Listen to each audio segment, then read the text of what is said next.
Sige lang. Eh? Baka na, kapit ka na.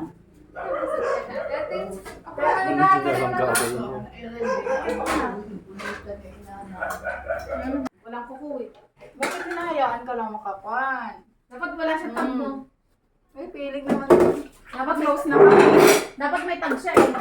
Oo nga, ate. Dapat Ay, lagi na lang color. Dapat may tag siya. Dapat Dito. Piling ka ano?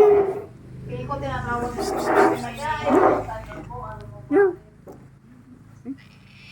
Parang si Teddy. Kung siya gutom na gutom siya. ano? Gutom nga dyan. Ano yung ano? Di ka dito. Di ka dito. Ganitong pusa yung mga napapanood ko sa Kwansit. Di ba? Di ba ganitong klase? Sa ibang bansa.